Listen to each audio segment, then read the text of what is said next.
প্রিয় বন্ধুরা, ঈদ মোবারক। এবার ঈদের খুশি দ্বিগুণ করে বাড়িয়ে দিয়েছে বাইকারদের জন্য প্রধানমন্ত্রী শেখ হাসিনা। কারণ পদ্মা সেতু খুলে দেওয়া হয়েছে। বেশ কিছু সহজ নিয়ম দিয়ে বাইকারদের জন্য খুলে দেওয়া হয়েছে পদ্মা সেতু। এর আগে আমরা সবাই জানি 10 মাস বন্ধ ছিল একটি অনাকাঙ্ক্ষিত দুর্ঘটনার কারণে, আর এ নিয়ে চলছিল বেশ গভীর ষড়যন্ত্র। তো যাই হোক, প্রধানমন্ত্রী শেখ হাসিনাকে ধন্যবাদ, এবং আমরা সেই উদ্দেশ্যে আজকে যাচ্ছি পদ্মা সেতু পাড়ি দিতে। চলুন আমাদের সাথে। আমরা কী নিয়ম দিয়েছে সেই নিয়মগুলো আপনাদেরও জানিয়ে দেব, যাতে আপনারা অনায়াসে পদ্মা সেতু পাড়ি দিতে পারেন, অবশ্যই সরকারি নিয়ম মেনে। আসসালামু আলাইকুম। আমরা এখন যাচ্ছি আমাদের স্বপ্নের পদ্মা সেতু পাড়ি দিতে। আমরা জানি যে প্রায় দীর্ঘ 10 মাস যাবৎ পদ্মা সেতু বন্ধ ছিল। আর আমরা যারা যারা আছি সবার সাথে পরিচয় করে দেবো। আমাদের আরও কিছু লোক সামনে আছে, আমরা এদের সাথে সামনে গিয়ে দেখা করব। আর পদ্মা সেতুতে যেহেতু ছবি তোলা যাবে না বা কিছু করা যাবে না, সেটা আমরা পদ্মা সেতু শুধু ভিউ দেখাবো এবং এরপরে আমরা আবার আপনাদের সাথে কথা বলবো। আমার বড় ভাই সিদ্দিক ভাই, সে মাওয়া রোডে ফাঁকাতে গাড়ি টানছে। আমরা এখানে আছি।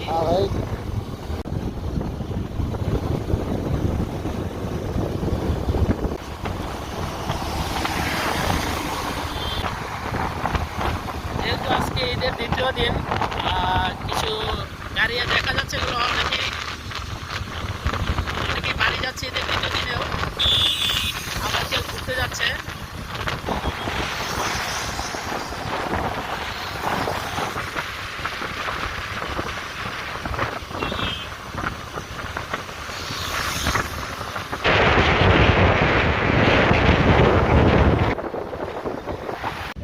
তো বন্ধুরা, যেটা বলছিলাম, আমাদের কয়েকজন বন্ধু বান্ধব সামনে ছিল।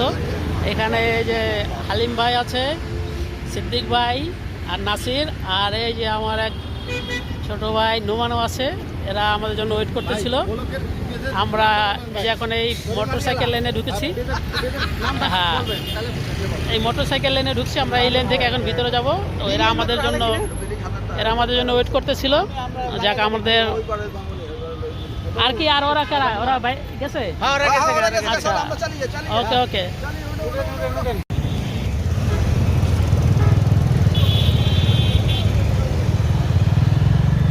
আমরা এই মুহূর্তে পদ্মা সেতু টোল প্লাজার সামনে চলে আসছি। আমরা যে এখানে সিরিয়াল ধরে সার্ভিস লেন থেকে আমরা টোলের সামনে আগাচ্ছি আস্তে আস্তে।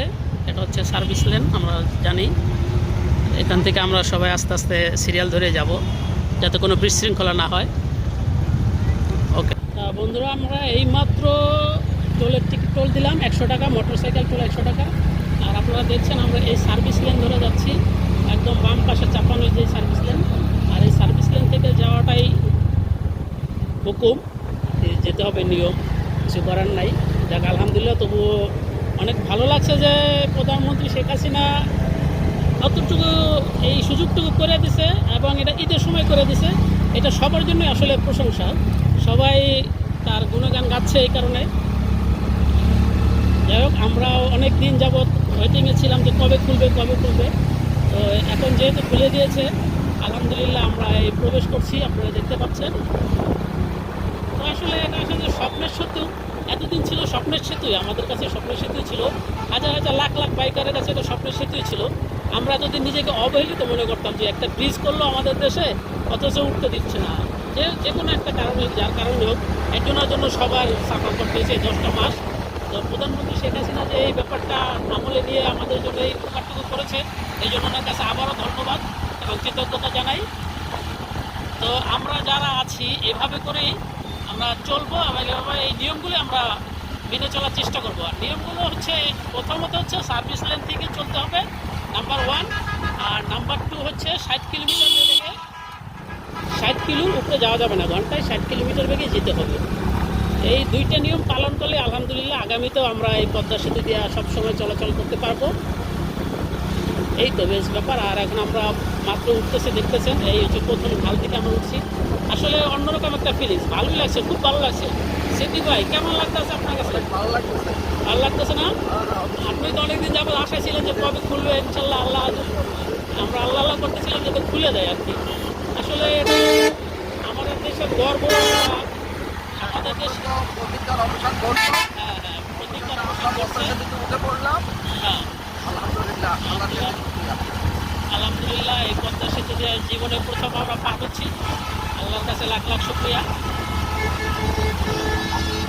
মানে মনের আশা পূরণ হচ্ছে ইনশাল্লাহ, বাকিটা আল্লাহর ইচ্ছা।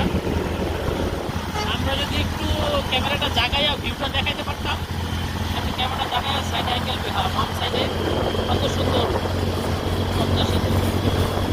এত সৌন্দর্য থেকে আমরা এতদিন বঞ্চিত ছিলাম, আজকে আমাদের সেই বঞ্চিত আমরা আমাদের সৌন্দর্য দেখতে পাচ্ছি। শুকর আলহামদুলিল্লাহ।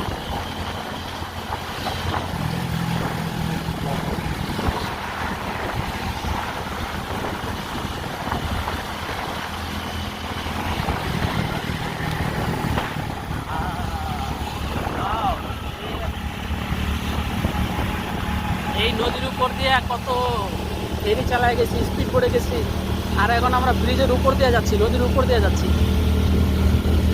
এখন আপনাদের ব্রিজটা দেখাচ্ছি, এরপরে হয়তো জুনে বা সেপ্টেম্বরে যখন ট্রেন চলাচল শুরু হবে ইনশাল্লাহ আমরা ট্রেনেও যাব কক্সবাজার, যেখানেই হোক চিটাগাং, আমরা সেটাও আপনাদের দেখাবো আশা করি। এই হচ্ছে ব্যাপার। তো যে লেনটুকু দিছে সেটি ভাই লেনটা ঠিক আছে, সমস্যা নাই। এই লেন দিয়ে একটা হুন্ডা অনায়াসে চলাচল করতে পারে, কোনো সমস্যা নাই। চলতে চলতে আমরা পদ্মা সেতু প্রায় মাঝ বরাবর চলে এসেছি। আর যেটা দেখছি এখানে আমাদের যে ডিভাইডারটা দিয়েছে লেনটা, তো কিছু কিছু ডিভাইডার ভিতরে চলে আসছে, যেটা একটু বিপদের কারণ আমি দেখছি। আর এখান থেকে দেখছি আমরা সেই প্রমত্ত পদ্মা, আর পদ্মার বুকে জেগে ওঠা বিশাল চর। যেহেতু এখন শুকনো মৌসুম, তাই চরটা সম্পূর্ণ ফুটে উঠেছে। আর একটা ব্যাপার, আমরা যখন ব্রিজের ঠিক মাঝামাঝি জায়গায় চলে এসেছি বা কাছাকাছি মাঝামাঝি জায়গা থেকে, ঠিক তখন থেকে একটা ঠান্ডা, একটা শীতল একটা বাতাস আমাদের শরীরকে কেমন একটা ঠান্ডা করে দিচ্ছিল। আসলে নদীর মাঝখানের বাতাসটা এরকম হয়তো শীতল থাকে, আর যেটা আমরা এই ব্রিজের উপরে উঠে পেয়েছিলাম। ভালো লেগেছে, খুব ভালো। আসলে প্রকৃতিটা খুব ভালোই লাগছিল তখন। কিছু কিছু ডিভাইডার ব্যাকা হয়ে রয়েছে, তেরা হয়ে রয়েছে, একটু সোজা করে দিলে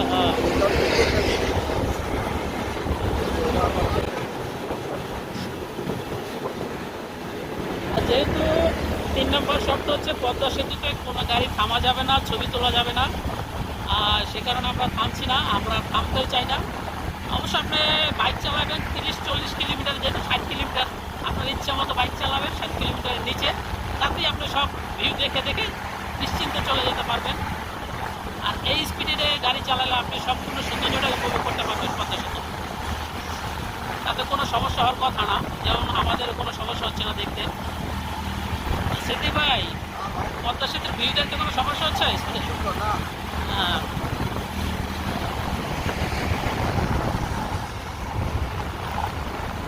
আর যেটা দেখছি আমরা ব্রিজের মাঝে মাঝে কিছু তাদের কোনো স্টাফ, মানে তাদের কর্মরত কর্মচারী আছে যারা এগুলো নিয়ন্ত্রণ করতেছে, কীভাবে বিশৃঙ্খলাভাবে চললো কিনা, সুশৃঙ্খলভাবে যাচ্ছে কিনা, সাইডে কোনো ময়লাটা না আছে কিনা, এগুলো দেখার জন্য তদারকির জন্য লোক রাখা আছে, সমস্যা নাই। এটা একটু আগে দেখলাম একজন প্লাগ দিবার ছিল।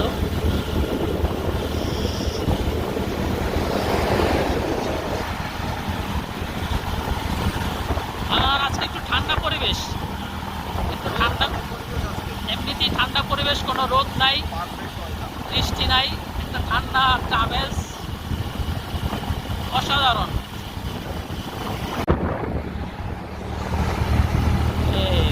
কাছাকাছি চলে আসছে, আমরা এখন কিছুক্ষণের মধ্যে আমরা নেমে যাব। এই যে ঢাল দিয়ে নামছি, পদ্মা সেতুর শেষ প্রান্তে চলে আসছি।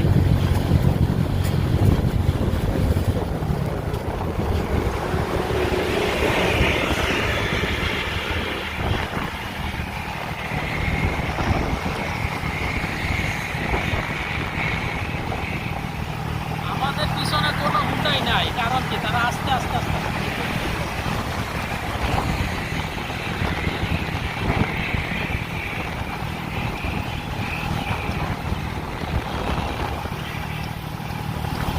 আমরা জাজিরা প্রান্তে চলে আসছি, একদম শেষ প্রান্তে আসছি।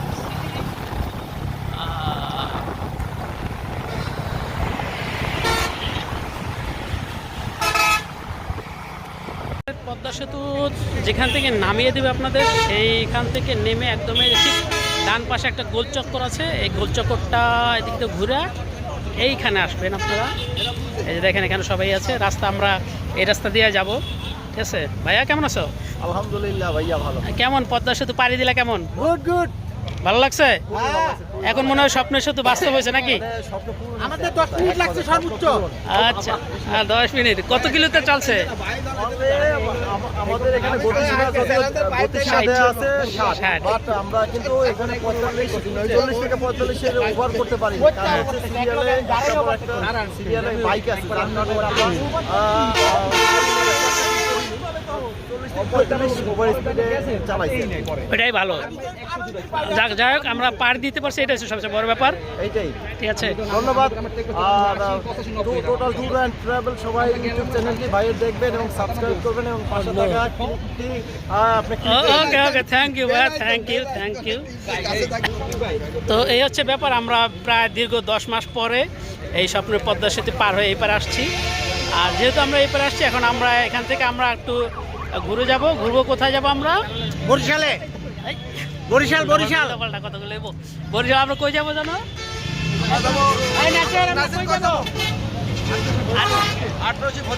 আটরশি ফরিদপুর যাবো আমরা, এই রাস্তা দিয়ে যাব। তো সাথে থাকুন। আমরা আলহামদুলিল্লাহ আটরশি গেলে ওখানে আবার দেখাবো। পদ্মা সেতু পরিদর্শন করার পরে আমাদের হাতে বেশ কিছু সময় ছিল। তো এই সময়টুকু আমরা কাজে লাগিয়েছিলাম। আমরা গিয়েছিলাম ফরিদপুরের আটরশি দরবার শরীফে। তো এসেছিলাম ভাঙা মোড় হয়ে সরাসরি আটরশির সেই দরবার শরীফে। আমরা বর্তমানে সেইখানে আছি, সেই চক্করে আছি। আমরা দেখতে পাচ্ছি আমাদের সামনেই হচ্ছে আটরশির সেই দরবার, আর এর পাশেই কিছু হোটেল আছে খাওয়া দাওয়ার জন্য। যেহেতু আমরা প্রায় এখন বেলা 3টার মতো, 3:30 মতো বাজে। তো আমরা কী করছি এখানে, একটু খাবো নাকি? হ্যাঁ, জার্নি করার পরে এখন আমাদের ক্ষুধা লাগছে, আমরা এখন হোটেলে কিছু খাবো। আচ্ছা আচ্ছা, আমাদের নাসির ভাইরা কাপ্তির হোটেল এখানে আছে। আচ্ছা আচ্ছা, আমরা সেটা চুজ করছি, আমরা সেখানে খাবো। কোনটা এটা? না ওইটা আবিদা। ও আচ্ছা, এই ফাস্ট হোটেলটা, ওখানে গরুর মাংস আছে ভোনা কষা, দেখে কেমন টেস্ট। ওকে, দেখি কেমন হয় খাওয়া। হ্যাঁ, আরে বড় ভাই, কি আপনারা খেতে বসে গেছেন আমাদের ছেড়ে? ও, খাওয়াটা এতই জরুরি ছিল। ও ভাই, কি কিনেছেন ভাই? 5টা বাজেছে। হ্যাঁ, ও দুপুরে লাঞ্চ করতেছি। আমরা কিনেছি গরুর মাংস। বাহ, ঠিক আছে ভাইয়া, কেমন লাগছে? আলহামদুলিল্লাহ ভালো লাগছে। আসলাম, মাটি ছিল গরুর মাংস, সেই লাগতেছে। আলহামদুলিল্লাহ, খেয়ে শান্তি হলে সব কিছু শান্তি। পেট ঠান্ডা তো দুনিয়া ঠান্ডা। তো বন্ধুরা, এই ছিল আজকে আমাদের আয়োজন। ভিডিওটি ভালো লাগলে অবশ্যই লাইক করবেন, শেয়ার করবেন এবং যারা নতুন দেখছেন তারা অবশ্যই সাবস্ক্রাইব করবেন। সেই আশা নিয়ে আজকের মতো বিদায় নিচ্ছি। আল্লাহ হাফেজ, ভালো থাকবেন সবাই। দেখা হবে অন্য কোনো জায়গায়, অন্য কোনো নতুন ভিডিওতে। সেই পর্যন্ত সবার সুস্বাস্থ্য কামনা করে শেষ করছি আমাদের আজকের ভিডিও। আল্লাহ হাফেজ।